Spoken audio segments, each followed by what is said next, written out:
सो आज की इस क्लास में हम लोग केमिकल काइनेटिक्स से एक और टॉपिक के बारे में बात करेंगे जिसका हेडिंग है गिब्स मुक्त ऊर्जा एवं अभिक्रिया लब्धि के मध्य संबंध की ऊष्मागतिकीय उत्पत्ति। यहां लिख देता हूं मैं, गिब्स मुक्त ऊर्जा एवं अभिक्रिया लब्धि के मध्य संबंध की ऊष्मागतिकीय व्युत्पत्ति। ठीक है, टाइटल क्या है? गिब्स मुक्त ऊर्जा, जिसको हम लिखते हैं कैपिटल जी से, एवं अभिक्रिया लब्धि, जिसको कि हम रिएक्शन क्वोशिएंट या कैपिटल क्यू से रिप्रेजेंट करते हैं, उसके बीच में संबंध। और इसी का इंग्लिश हम लिखेंगे thermodynamic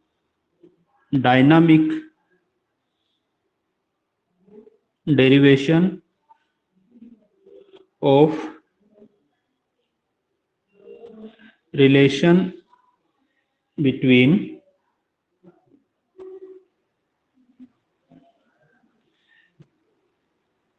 Gibbs free energy and reaction quotient। तो ये अपना टॉपिक है आज का। हमको क्या करना है, कैपिटल जी, जिसको कि गिब्स मुक्त ऊर्जा हम बोलते हैं, और इसके अलावा जो रिएक्शन क्वोशिएंट है उसके बीच में हम लोगों को क्या करना है, रिलेशनशिप करना है, रिलेशनशिप बताना है। तो देखिए, कोई भी एक रिवर्सिबल रिएक्शन, जनरल या सिंबॉलिक कोई रिवर्सिबल रिएक्शन होगी, उसको हम इस टाइप से लिख सकते हैं। यहाँ पर small A number of moles of the reactant A है, और कैपिटल ए क्या बता रहा है हमको, रिएक्टेंट को बता रहा है, और ये हमारा रिवर्सिबल रिएक्शन का साइन हो गया। दोनों एरो की जो लेंथ होगी वो इक्वल होगी, और ये हमारे कैपिटल एम और कैपिटल एन क्या है, प्रोडक्ट है। सो ये हो गई एक केमिकल रिएक्शन। अब इनके लिए जो रिएक्टेंट और प्रोडक्ट हैं, सो उनके लिए जो केमिकल पोटेंशियल होगा, जिसको कि हम म्यू से रिप्रेजेंट कर रहे हैं, chemical potential of reactant A and B at any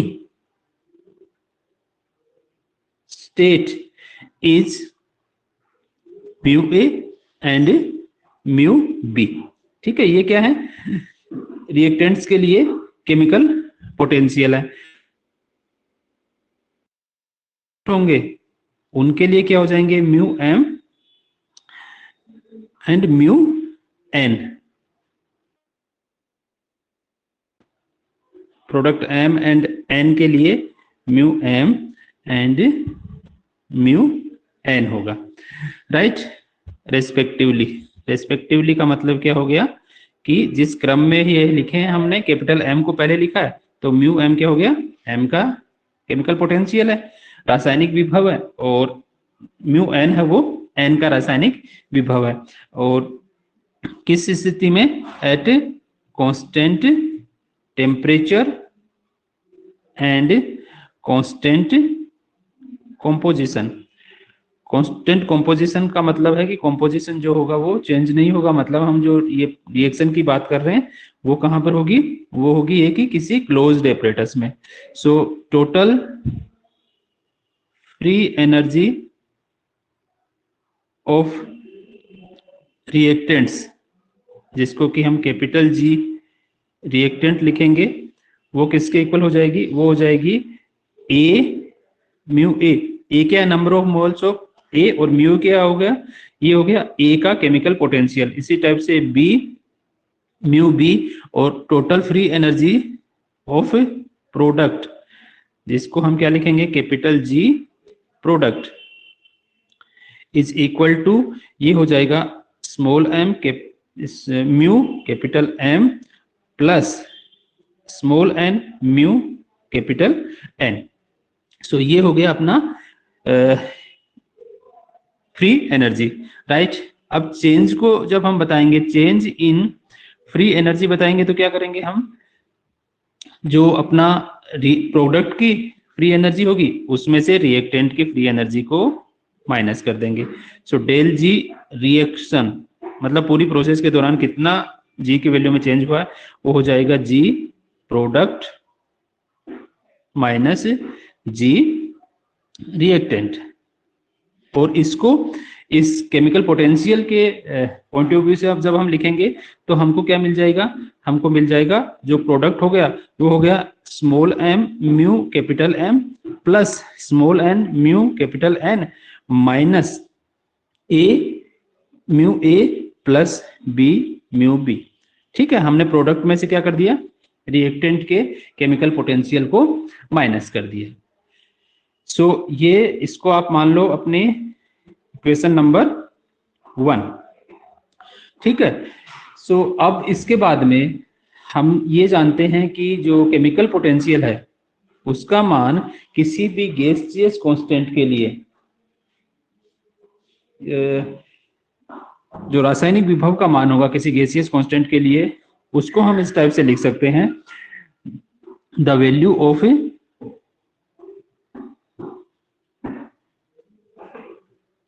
chemical potential mu for any gaseous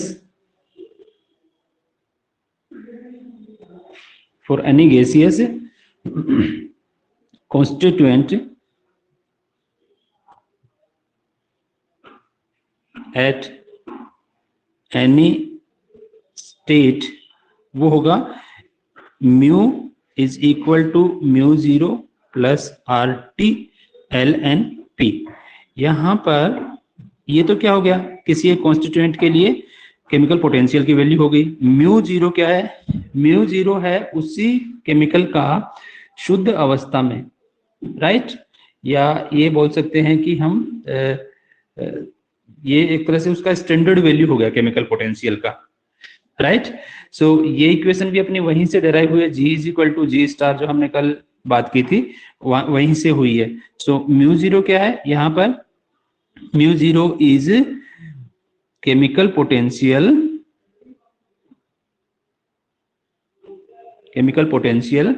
of the gaseous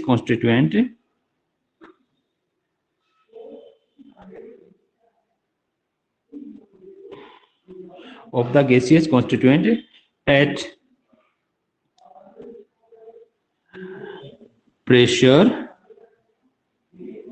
1 atmospheric pressure पर ये गैसियस कॉन्स्टिट्यूएंट है, उसका क्या है, केमिकल पोटेंशियल है, राइट। सो जो पार्शियल प्रेशर होगा, जिसको कि हम यहाँ पर ये जो जीरो लगाया, इसका मतलब क्या हो गया, इसका मतलब है कि ये इसका स्टैंडर्ड पोटेंशियल है, राइट। ठीक है, सो म्यू जीरो क्या हो गया यहाँ पर, ये स्टैंडर्ड पोटेंशियल, स्टैंडर्ड को हिंदी में बोलेंगे मानक रासायनिक विभव है। ठीक है, सो इस मानक रासायनिक विभव को हम वर्तमान परिस्थिति कौन सी, मतलब जो रिएक्शन चल रही है उस रिएक्शन के दौरान इसके जो रासायनिक विभव होगा उसके साथ में हम इसकी तुलना करेंगे। सो अब देखो, अपने पास में तो 4 केमिकल हैं टोटल, राइट। तो उन चारों के लिए क्या हो जाएगा, उन चारों के लिए क्या बोल सकते हैं हम, जो ऊपर वाली इक्वेशन हम लोगों ने लिखी थी, कौन सी इक्वेशन हमने, ये जो इक्वेशन लिखी है, ये इक्वेशन नंबर 2 मान लो इसको। इक्वेशन नंबर 2 को हम हर एक रिएक्टेंट और हर एक प्रोडक्ट के लिए क्या कर सकते हैं, मॉडिफाई कर सकते हैं। सो देखिए, इसको मैं लिख रहा हूं यहाँ पर रिएक्टेंट के लिए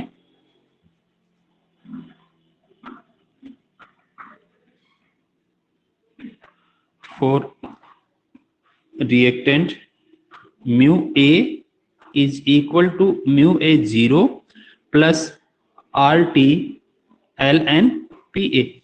पी ए क्या है यहाँ पर? पी ए है जो अपना ए रिएक्टेंट है उसका पार्शियल प्रेशर है, ठीक है। और क्योंकि यहाँ पर अपने पास में हम ये मान रहे हैं कि जो रिएक्टेंट है वो भी अपने गैसियस हैं और जो प्रोडक्ट है वो भी गैसियस है, तो इसका मतलब क्या होगा? इसका मतलब ये होगा कि जो ओवरऑल प्रेशर हो जाएगा वो क्या होगा? इन चारों का रिजल्ट हो जाएगा। और ऐसे ही हम प्रोडक्ट्स के लिए भी लिख सकते हैं, mu C is equal to mu naught C plus R T L N P C and mu, sorry ये एम है, हमने यहाँ पर एम लिखा है, राइट। अगर सी लिखते तो इसको सी हो जाता है ये, तो एम। ऐसे ही mu N is equal to mu N naught plus R T L N P N. So P A P B P M and P N are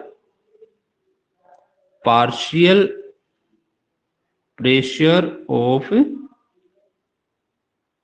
reactants and products respectively क्रमशः, respectively को बोलते हैं क्रमशः। तो क्रमशः ये क्या है? रिएक्टेंट और प्रोडक्ट के पार्शियल प्रेशर है। अब ये जो अपने पास में वैल्यू आई है इनको हम क्या करेंगे? इससे पहले जो अपने पास इक्वेशन नंबर 1 आई थी उस इक्वेशन में इनको हम क्या कर देंगे? पुट कर देंगे। सो मैं यहां पर लिख देता हूं, on putting the values of partial pressure from above equations to equation number 1। Equation number में 1 में पुट कर देंगे। तो देखो पहले हमको क्या लिखना है? प्रोडक्ट्स का लिखना है। तो मैं यहां लिख देता हूं del G is equal to small M mu M naught plus R T L N P M, ठीक है। वहां अगर वो इक्वेशन आपको याद हो तो हमने क्या लिखा था? M small M into mu M लिखा था, राइट। और अब हम क्या कर रहे हैं? यहां पर इनके लिए जो वैल्यू है वो पुट कर रहे हैं और इसमें ऐड क्या हो जाएगा? इसमें ऐड हो जाएगा small N into mu N naught plus R T L N P N. तो ये हो गया प्रोडक्ट का और इसमें से माइनस कर देंगे किसको? रिएक्टेंट को। सो रिएक्टेंट को जब हम माइनस करेंगे तो ये आ जाएगा आपका minus A mu A naught plus R T L N P A, right. और इसमें हम ऐड कर देंगे किसको? इसमें हम ऐड कर देंगे अपना इसको B mu B naught plus R T L N P B, ठीक है। प्रोडक्ट माइनस हमने क्या कर दिया? रिएक्टेंट को लिख दिया है। इस इक्वेशन को आप दे दो इक्वेशन नंबर, ये हो गई आपकी इक्वेशन नंबर 3, राइट। इसको बोल दिया हमने इक्वेशन नंबर 3। अब ये जो इक्वेशन है अपनी, इस इक्वेशन को हम क्या करेंगे? इस इक्वेशन को हम रीअरेंज करेंगे। On rearranging the constituents of equation 3, मतलब ये जो इक्वेशन है इसी इक्वेशन के जो कॉन्स्टिट्यूएंट है उनको हम क्या कर देंगे? रीअरेंज करेंगे। तो हमको इक्वेशन ये वाली मिल जाएगी, del G is equal to M mu M naught plus N mu N naught minus A mu A naught plus B mu B naught, right. हमने म्यू वाली टर्म को क्या कर लिया? अलग कर लिया है। और उसके बाद में जो अपनी आर टी वाली टर्म होंगी प्लस आर टी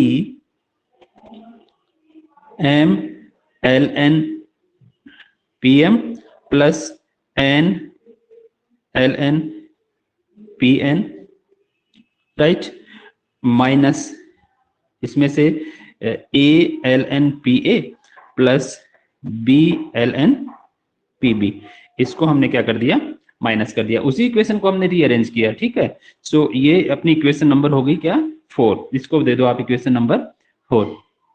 अब इस इक्वेशन को हम देखो, शुरुआत में हमने क्या किया था, हमने केवल म्यू की वैल्यू को पुट किया था। सो हम ये लिख सकते हैं, so del G standard will be equal to M mu M naught plus N mu N naught, right, minus A mu A naught plus B mu B naught, right.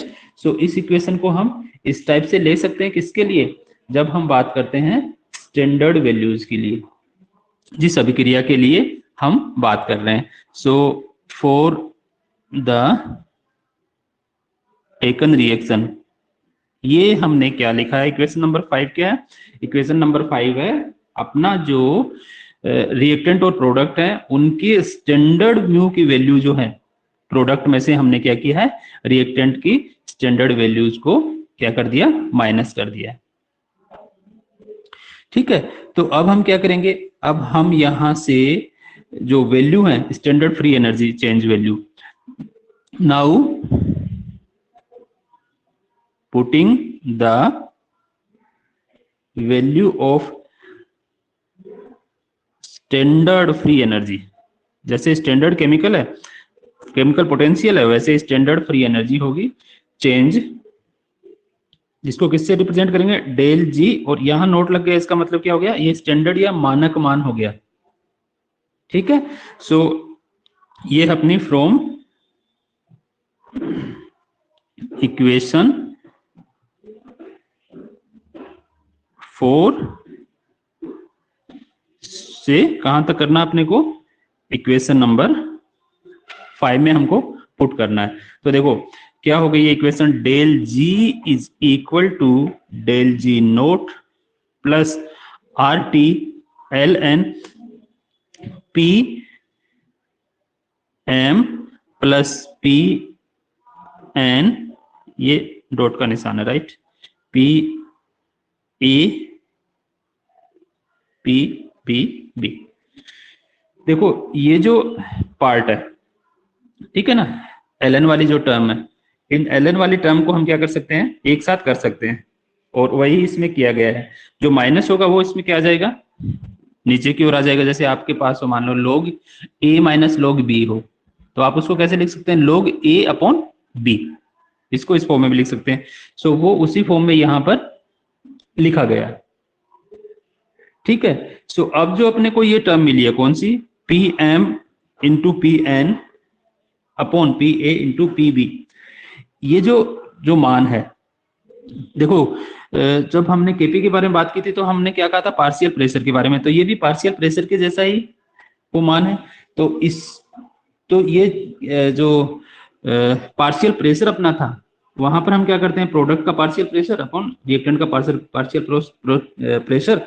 सो दिखने में बिल्कुल वैसा लग रहा है, लेकिन ये बिल्कुल उसके तुल्य नहीं होता, मतलब उसके जैसा नहीं है। जैसे P A P B P M P N, जो भी अपने अवयव हैं, कौन किसके, रिएक्शन के, रिएक्टेंट और प्रोडक्ट, उनके साम्य अवस्था पर आंशिक दाब नहीं है बल्कि किसी अन्य अवस्था के लिए है, right. So P M into P N को साम्य अवस्था दाब लब्धि या अभिक्रिया लब्धि कहा जाता है। तो इसको हम ऐसे लिख लेते हैं कि अपना जो स्टैंडर्ड वैल्यू आया है, इसको इक्वेशन नंबर 6 दे दो, द वैल्यू, द रेशियो बोलोगे, the ratio P M small M into P N small N upon P A small A into P B small B is same to the equilibrium constant Kp, right? Equilibrium constant Kp, but not completely equal to Kp, मतलब उससे मिलता जुलता है लेकिन बिल्कुल उसके जैसा ये नहीं है। क्यों नहीं है? Because Pa, Pb, Pm and Pn are partial pressure not at equilibrium state. वहां पर क्या होता है, वो इक्विलिब्रियम स्टेट में है, यहां पर ये इक्विलिब्रियम स्टेट में नहीं होकर कहां पर है, कोई भी ऐसी अन्य स्टेट पर, but at any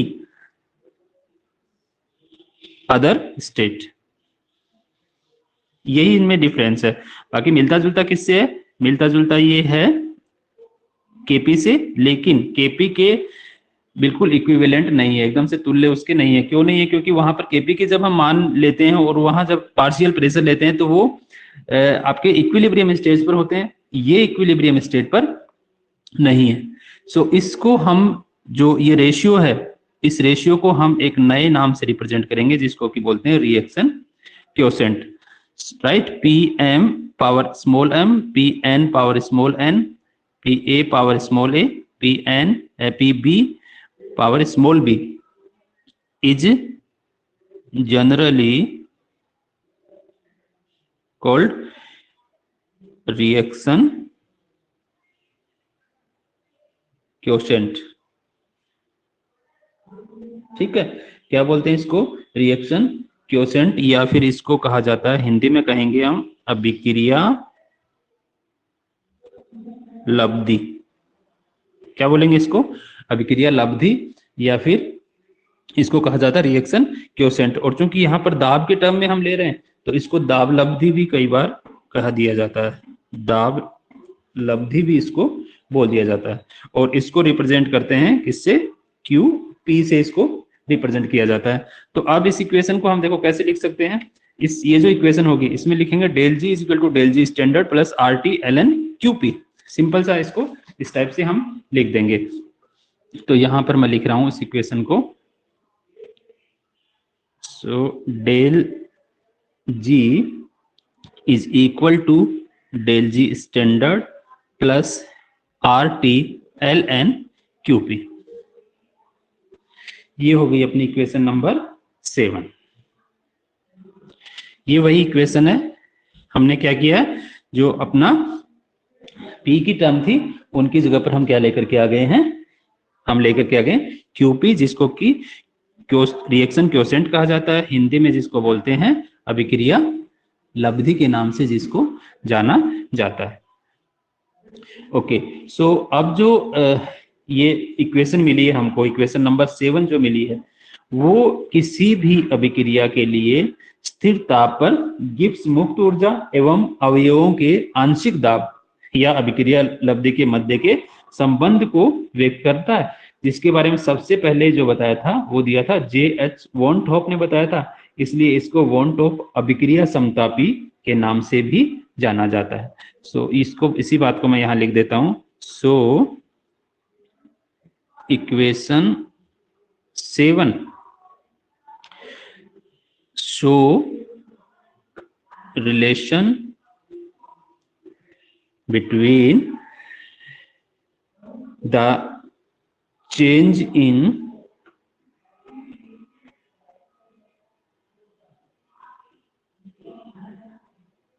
gives free energy del G of the reaction and partial pressure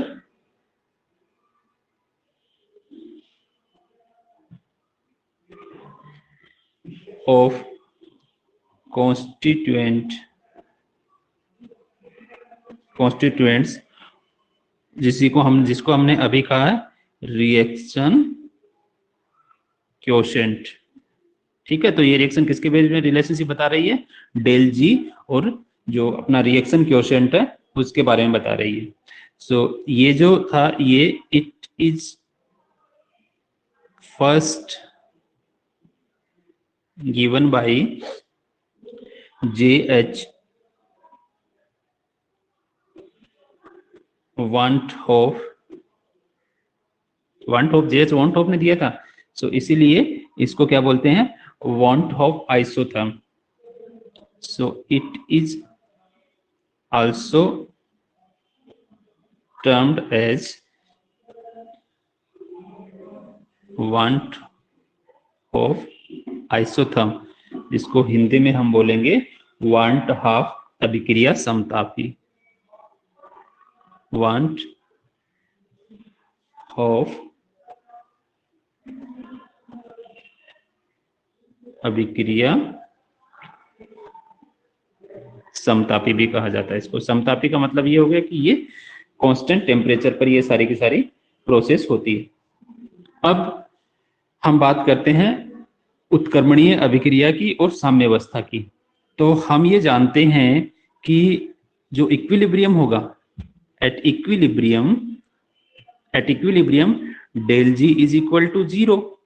del G is equal to zero क्यों होगा, क्योंकि अग्र अभिक्रिया के लिए जितना मुक्त ऊर्जा में परिवर्तन हो रहा है उसका बिल्कुल विपरीत पश्च अभिक्रिया के लिए होगा डेल जी में परिवर्तन। तो वो दोनों क्या करेंगे, एक दूसरे को बैलेंस करेंगे इक्विलिब्रियम स्टेट्स पर।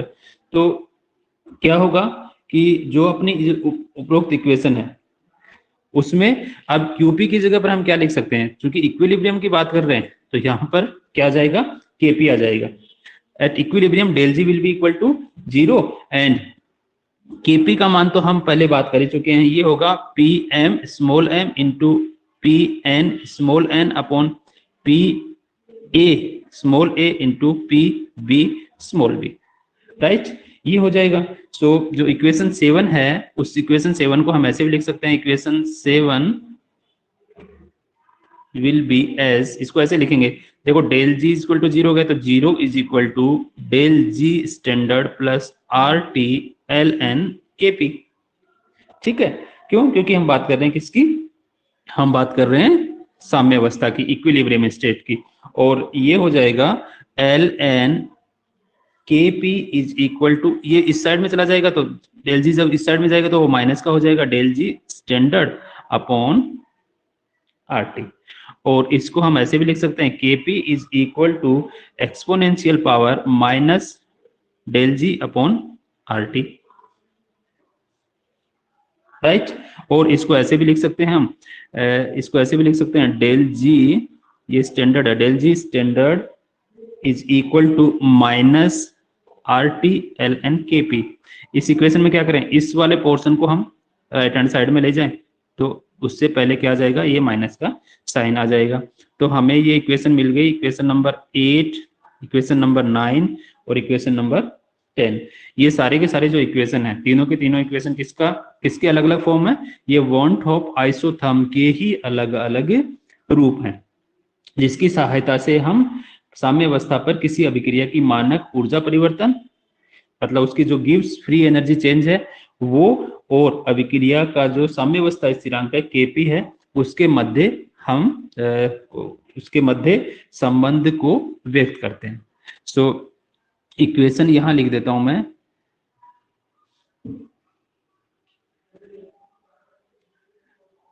इसको यहां पर लिख देता हूं, ये क्या है, सारे के सारे क्या है, ये want of isotherm, different forms of, इसी के अलग अलग रूप हैं, want of isotherm। सो इसका हम यूज करते हैं अबोव इक्वेशंस बोल देते हैं इसको, क्योंकि बहुत सारी इक्वेशन हो गई ना। Above equations are used to represent the relation between किस किस के बीच में relation between standard free energy change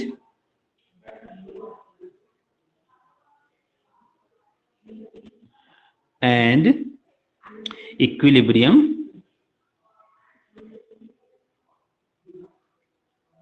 constant. ठीक है, सो ये इक्वेशन को हम लोग यूज करते हैं किसके लिए, ये अलग अलग रिलेशनशिप को एक्सप्लेन करने के लिए, डेल जी के बीच में और केपी के बीच में रिलेशनशिप को एक्सप्लेन करने के लिए इसको हम यूज करते हैं। इसमें हम करेंगे, इस टॉपिक में हम बात करेंगे, जो मैंने अभी लिखा वो दिख रहा है आपको?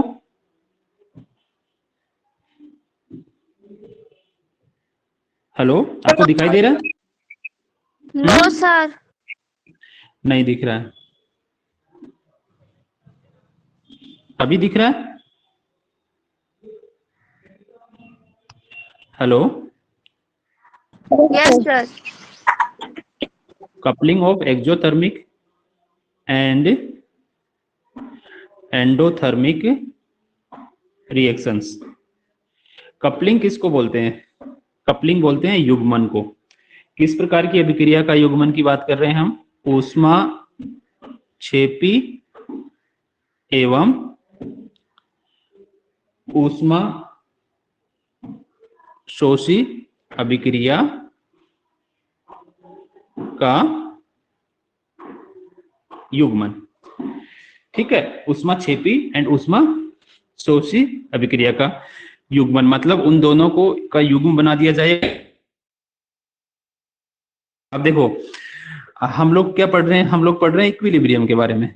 सो इक्विलिब्रियम का मतलब क्या हो गया? इक्विलिब्रियम का मतलब हो गया कि कोई इसलिए एक साथ चलती रहती हैं, अग्र अभिक्रिया एवं प्रतीप अभिक्रिया।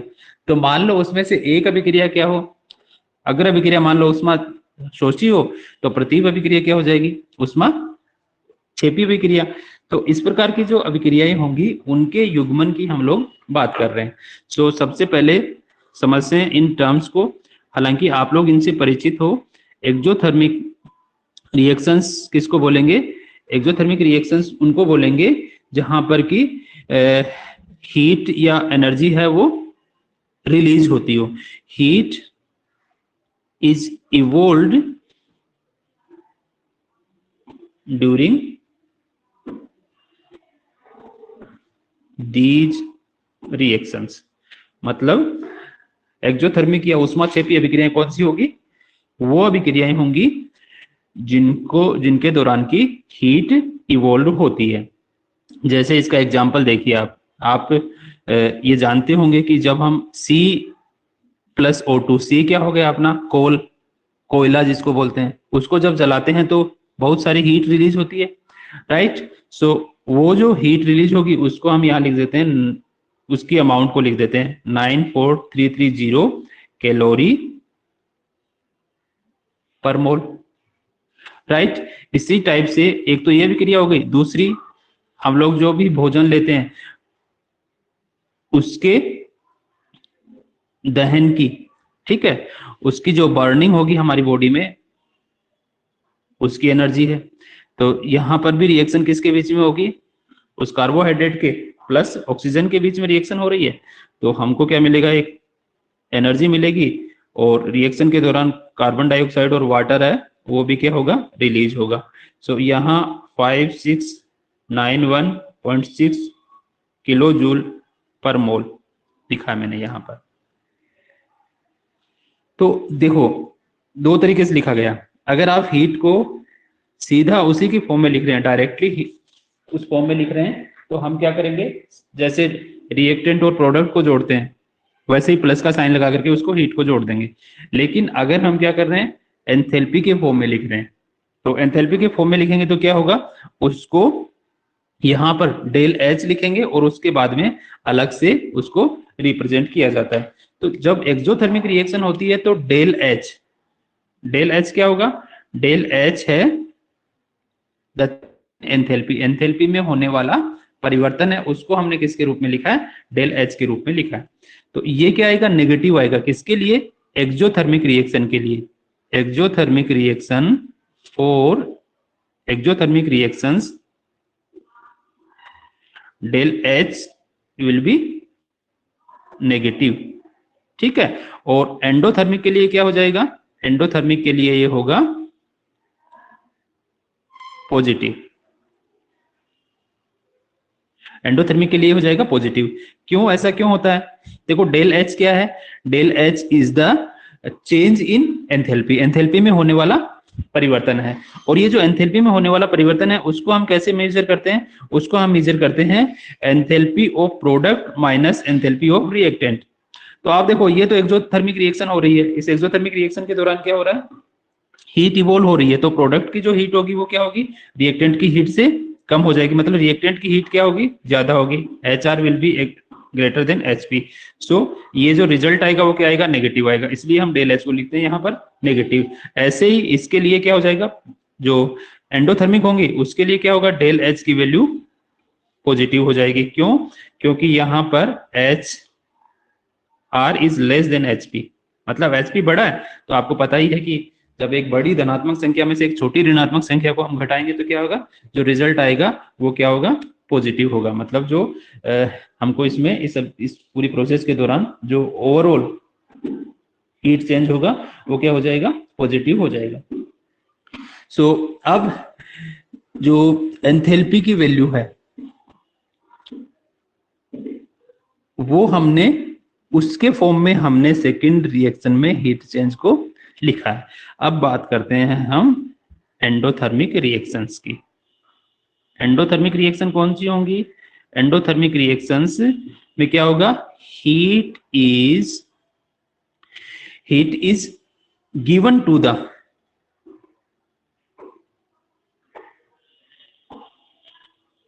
रिएक्टेंट्स, रिएक्टेंट को क्या दिया जाएगा, हीट है वो दी जाएगी। जैसे देखो एक अभिक्रिया है C+H2, राइट, और इससे क्या बना है, C2H2 बना है। सो यहाँ पर जो डेल H की वैल्यू होगी इसके केस में जो डेल H की वैल्यू हो जाएगी वो होगी लगभग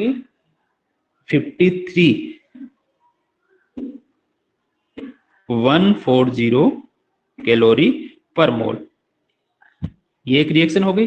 दूसरी और रिएक्शन की एक और लिख लेते हैं, H2 + I2, ये मिलकर के क्या बनाएंगे, 2HI। इसके लिए भी जो डेल H की वैल्यू होगी वो होगी 53.57 किलो जूल पर मोल। सो ये वो दो अभिक्रियाएं हैं जो कि एंडोथर्मिक है। एंडोथर्मिक रिएक्शन में हमको क्या करना पड़ता है, हीट देना पड़ता है। सो यहाँ पर जो भी अपना डेल H की वैल्यू होगी वो क्या हो जाएगी, पॉजिटिव में हो जाएगी, ठीक है। तो रिएक्शन जब कंप्लीट हो जाएगी, क्योंकि यहाँ पर ये कंप्लीशन वाली रिएक्शन है, रिवर्सिबल रिएक्शन है, तो जब रिएक्शन कंप्लीट होगी तो हम क्या करेंगे, उस रिएक्शन के दौरान जो जितना भी हीट चेंज हुआ है उसको वहां पर राइट हैंड साइड में डेल H के बराबर करके लिख देते हैं। राइट हैंड साइड में लिखेंगे तो एंडोथर्मिक के लिए डेल H की वैल्यू पॉजिटिव आएगी और एक्सोथर्मिक के लिए नेगेटिव आएगी। अब हम बात करते हैं रिवर्सिबल रिएक्शंस की। So when a reversible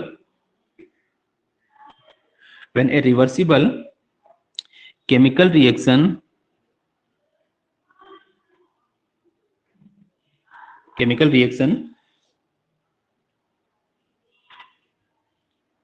is completed, क्योंकि रिवर्सिबल रिएक्शन है वो तो कंप्लीट तो होती नहीं है, बट यहाँ पर हम कंप्लीटेड का मतलब ये ले सकते हैं कि जब वो अपने साम्यावस्था पर आ जाएंगे, मतलब जितना उसमें चेंज होना होगा उतना हो चुका होगा विद इवोल्यूशन और absorption of heat, then it will be exothermic in one direction and endothermic in opposite, मतलब जो अपनी रिवर्सिबल रिएक्शन होगी, उत्क्रमणीय अभिक्रिया होगी, उसमें मान लो कि अगर अभिक्रिया अगर एक्सोथर्मिक है, ऊष्मा क्षेपी है, तो प्रतीप अभिक्रिया क्या हो जाएगी, ऊष्मा शोषी हो जाएगी, राइट। और अगर वो पहली वाली ऊष्मा शोषी है तो दूसरी वाली क्या हो जाएगी, ऊष्मा क्षेपी होगी। तो एग्जांपल देखिए, जैसे N2 प्लस 3H2, ये मिलकर के बनाते हैं 2NH3, राइट। अब इसमें हम क्या करेंगे, यहां पर क्या लिखेंगे, डेल H लिखेंगे या फिर क्या लिखेंगे, सीधा इसके फॉर्म में लिखेंगे। तो यहां पर हम लिखते हैं इसको Q के फॉर्म में, ठीक है, Q से इसको शो किया जाता है। सो यहां होगा 22.4 किलो कैलोरी पर मोल, राइट। ये Q क्या है, Q है अभिक्रिया के दौरान होने वाला ऊष्मा का परिवर्तन। अब इसको डेल एच के फॉर्म में क्यों नहीं लिख सकते, क्योंकि यहाँ तो दो रिएक्शन हो रही है ना, एक फॉरवर्ड रिएक्शन हो रही है और एक बैकवर्ड रिएक्शन हो रही है। तो यहाँ अगर डेल एच लिखेंगे तो हमको उसको साइन देना पड़ेगा, मतलब वो किसी एक पर्टिकुलर रिएक्शन के लिए ही होगा। लेकिन Q का मतलब क्या हो गया, इस दौरान जो चेंज हो रहा है वो इस प्रकार से हो रहा है। और जब इसको अपोजिट लिखेंगे 2NH3N2 प्लस 3H2, तो इसको हम लिख देंगे Q is equal to -22.4 kilocalorie per mole, ठीक है। तो इस अभिक्रिया में क्या हो रहा है, NH3 का फॉर्मेशन हो रहा है फर्स्ट रिएक्शन में N2 से और H2 से। सो इस दौरान क्या हो रहा है, हीट है वो यहाँ पर एब्जॉर्ब हो रही है, और दूसरा जो स्टेप है उसके केस में क्या हो रही है, हीट है वो इवोल्व हो रही है, ठीक है। फर्स्ट में क्या है, पॉजिटिव आ रहा है, इसका मतलब फर्स्ट में पॉजिटिव है, इसका मतलब क्या हो गया, Q की value, so del H positive है, इसका मतलब एंडोथर्मिक, और डेल H नेगेटिव, इसका मतलब वो क्या हो गया, एक्सोथर्मिक रिएक्शन है, हीट है वो इवोल्व हो रही है या फिर इसमें एब्जॉर्ब हो रही है। ऐसी ही एक और एग्जांपल की बात करते हैं, second example, N2 plus O2 मिलकर के क्या बना रहे हैं, 2NO, और Q क्या है इसके लिए, -21.6 किलो कैलोरी पर मोल। इसी के ऑपोजिट क्या हो जाएगी, 2NO, ये बनाएंगे N2 प्लस O2, सो Q हो जाएगा पॉजिटिव 21.6 किलो कैलोरी पर मोल। सो ये जो रिएक्शन है ये क्या है, endothermic in one direction and exothermic in the opposite direction. The coupling of these forward and backward reaction is known as coupling of exothermic and endothermic reaction. So यहां हम इसको लिख देते हैं, these reversible reactions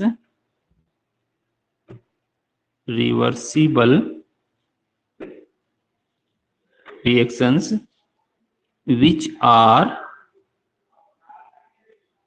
endothermic in one direction and exothermic in opposite direction, exothermic in opposite direction. The coupling of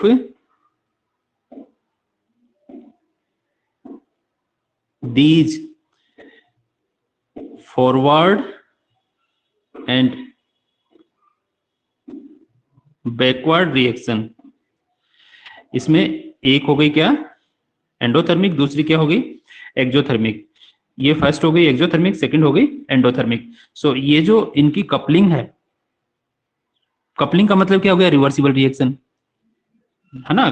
coupling का मतलब क्या हो गया, रिवर्सिबल रिएक्शन की दोनों रिएक्शन को एक साथ लिखना और उसके लिए हीट चेंज को बताना, ठीक है। So the coupling of forward and backward reaction is known as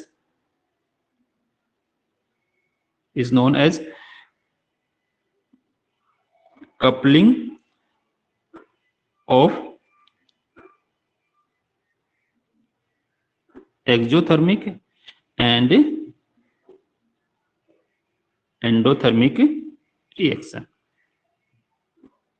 ठीक है। सो इस रिवर्सिबल रिएक्शन की फॉरवर्ड और बैकवर्ड को रिएक्शन को ही लिखना क्या हो गया, एक साथ लिखना क्या हो गया, coupling of the exothermic and endothermic reaction हो गया। अब इसको हम डायग्रामेटिकली भी क्या कर सकते हैं, रिप्रेजेंट कर सकते हैं। देखो मैं डायग्राम के हेल्प से आपको बताता हूं। सो एक सिंबॉलिक रिएक्शन अगर मैं लिखूं यहां पर, तो A प्लस बी मिलकर के क्या बना रहे हैं, C प्लस डी। सो यहाँ Q क्या आ जाएगा, Q कैलोरी पर मोल क्या हो गया, ये हो गया यहाँ पर इस अभिक्रिया के दौरान हीट जो एंथैल्पी है उसमें होने वाला परिवर्तन। सो अभी मैं एक एनर्जी चेंज को ग्राफिकल मेथड से बताता हूँ। ये दो ग्राफ अपन बनाएंगे, एक एंडोथर्मिक रिएक्शन के लिए और एक एक्सोथर्मिक के लिए बनाएंगे। एक्सोथर्मिक और यहाँ पर हो गया आपका थर्मिक। तो यहाँ इस साइड में, ठीक है, यहाँ पर हम लेंगे फ्री एनर्जी, यहां भी आ जाएगा आपका फ्री एनर्जी और यहां आ जाएगा टाइम। तो जो एक्सोथर्मिक रिएक्शन होंगी, एक्सोथर्मिक में क्या होगा, रिएक्शन के दौरान अभिक्रिया रिलीज होती है, तो हम ये मान सकते हैं कि जो अभिक्रिया के दौरान हीट है वो रिलीज होती है, तो हम ये मान सकते हैं कि A प्लस बी की जो एनर्जी होगी वो क्या हो जाएगी, ज्यादा, और C प्लस डी की जो एनर्जी होगी वो क्या होगी, कम। और जो दूसरी अपनी रिएक्शन होंगी उसमें क्या होगा, जो अपना प्रोडक्ट है उसकी एनर्जी क्या होगी, कम, सॉरी रिएक्टेंट है उसकी एनर्जी क्या होगी, कम, और प्रोडक्ट है उसकी एनर्जी क्या हो जाएगी, ज्यादा। तो ये हो गई अपनी एंडोथर्मिक रिएक्शन। यहाँ पर ये है इसके लिए रिएक्टेंट, क्योंकि ये रिवर्सिबल रिएक्शन है, और ये हो गए इसके प्रोडक्ट।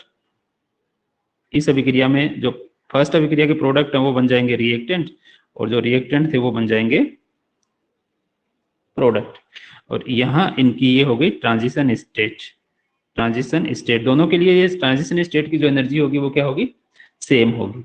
तो आप देख पा रहे होंगे कि इसमें ये फ्री एनर्जी में यहाँ पर एनर्जी क्या है, ये ज्यादा है, तो ये जो आ गया लगभग जो गैप आएगा वो हो गया आपका किसके इक्वल हो गया, यहाँ पर इसके लिए जो भी Q की वैल्यू होगी उस Q वैल्यू के बराबर ये गैप हो जाएगा, और ये दोनों के लिए सेम होगा। जो मैंने ये जो गैप बनाया है ये Q की वैल्यू क्या होगी, दोनों के लिए एक्सोथर्मिक और एंडोथर्मिक दोनों के लिए क्या हो जाएगी, ये वैल्यू सेम होगी।